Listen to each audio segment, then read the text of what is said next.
We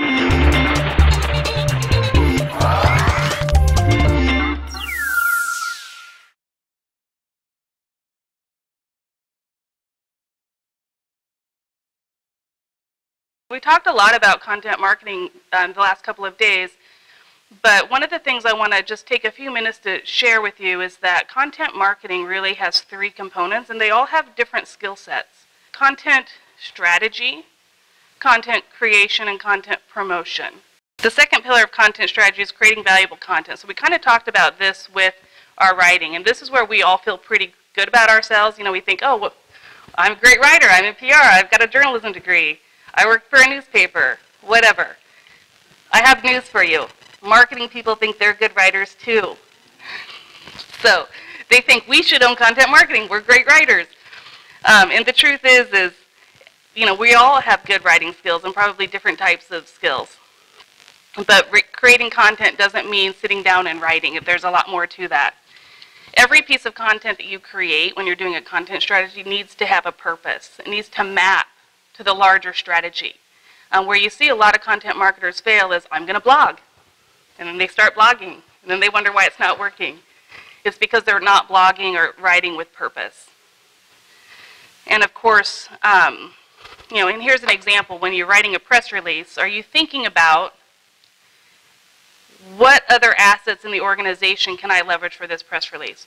What other pieces of content should I be creating that complement this news announcement?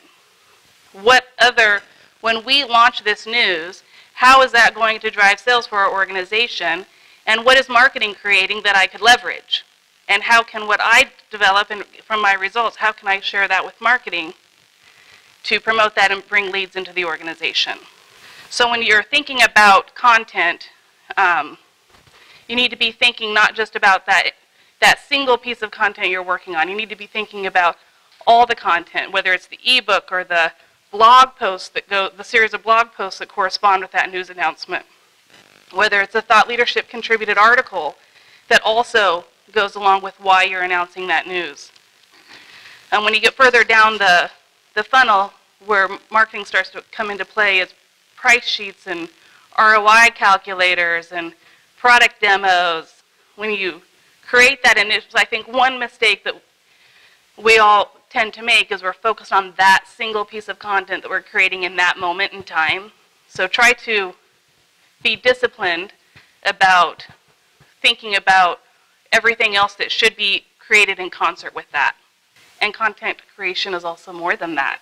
So after you've created that ebook and that valuable piece of content, you also need to be thinking how to customize that piece of content for every audience, you know, every persona, you know, and this goes beyond the press release, but if you have an ebook, you might have two versions of the ebook. You might have an ebook that's for the user, and you might have an ebook that's for the buyer. So be thinking, you know, one piece of original content, and how can I take that content and repurpose it and repackage it for different audiences.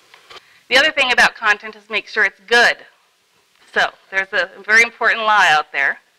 90% of everything sucks. Now that means 90% of press releases suck. 90% of contributed articles suck. 90% of web copy sucks. That's okay, don't worry. You know, you don't have to be perfect.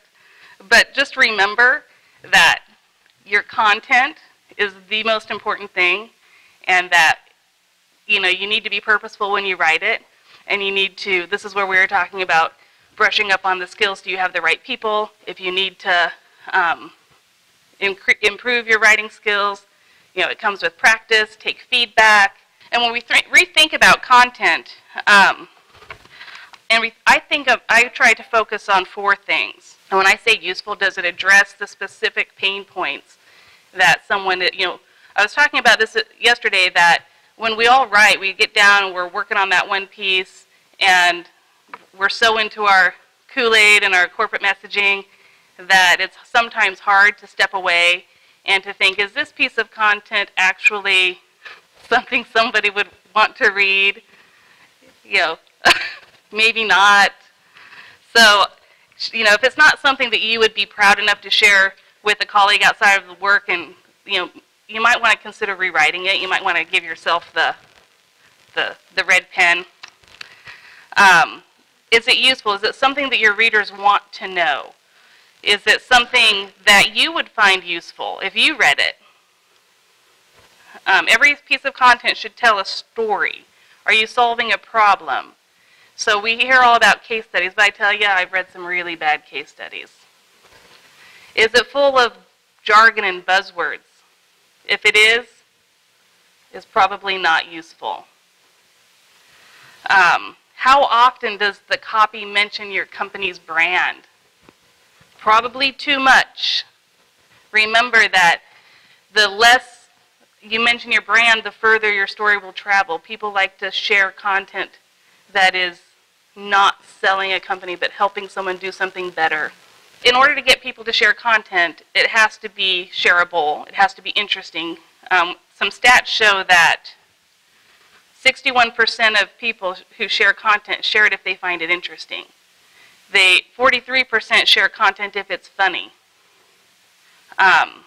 But the fact of the matter is nobody will share content if they don't think it's going to help one of their friends or colleagues.